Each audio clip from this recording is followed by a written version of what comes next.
Supreme court ने कहा कि यूपी पुलिस सत्ता का आनंद ले रही है, उसे संवेदनशील बनाने की जरूरत है। कर रही है गैंगस्टर अनुराग दुबे की गिरफ्तारी से पहले जमानत अर्जी की सुनवाई के दौरान जस्टिस सूर्यकांत ने यूपी पुलिस के काम करने और केस को निपटाने के तरीके पर सुप्रीम कोर्ट के भड़क गया। यूपी पुलिस को सख्त लहजे में चेतावनी देते हुए सुप्रीम कोर्ट ने कहा, अगर याचिकाकर्ता को छुआ गया तो ऐसा आदेश पारित करेंगे कि डीजीपी को जिंदगी भर याद रहेगा। कोर्ट ने कहा कि यूपी पुलिस सत्ता का आनंद ले रही है, उसे संवेदनशील बनाने की जरूरत है।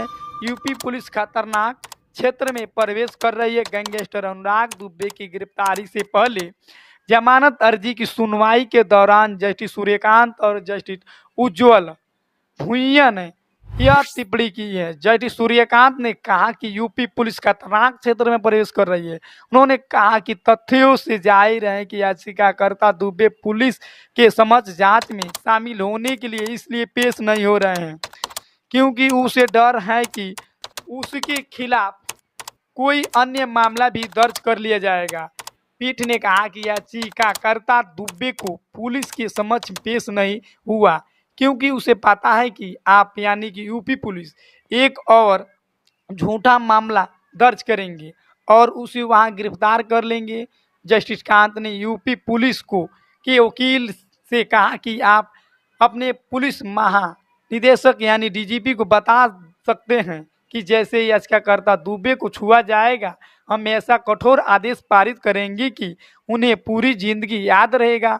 पीठ ने कहा कि हर बार आप उसके खिलाफ एक नई एफआईआर लेकर आते हैं, अभियोजन पक्ष के कितने मामलों को बरकरार रख सकता है। जमीन हड़पने को आरोप लगाना बहुत आसान है। उन्होंने यूपी पुलिस के सवाल किया कि कोई व्यक्ति जिसने पंजीकृत बिक्री ब्लैक द्वारा खरीदा है, आप उसे जमीन हड़पने वाले कहते हैं। यह दीवानगी विवाद या आपराधिक, हम केवल यह बता रहे हैं कि आपकी पुलिस किस खतरनाक क्षेत्र में प्रवेश कर रही है और वे इस आनंद ले रही है। उन्होंने कहा कि कौन सत्ता से चूकना चाहेगा। अब आप दीवानगी न्यायालय की शक्ति ग्रहण कर रहे हैं, इसलिए आप इसका आनंद ले रहे हैं। सुप्रीम कोर्ट ने यह तल्ख टिप्पणी तब की जब यूपी पुलिस की ओर से अधिवक्ता राणा मुखर्जी ने इस अदालत के पिछले आदेश के बाद याचिकाकर्ता को नोटिस भेजा गया था, लेकिन वह जांच अधिकारी के सामने पेश होने के बजाय एक हल्फनामा भेजा। इस पर जस्टिस कांत ने कहा कि शायद याचिकाकर्ता इस डर में जी रहा है कि यूपी पुलिस उसके खिलाफ एक और झूठा मामला दर्ज करेगी।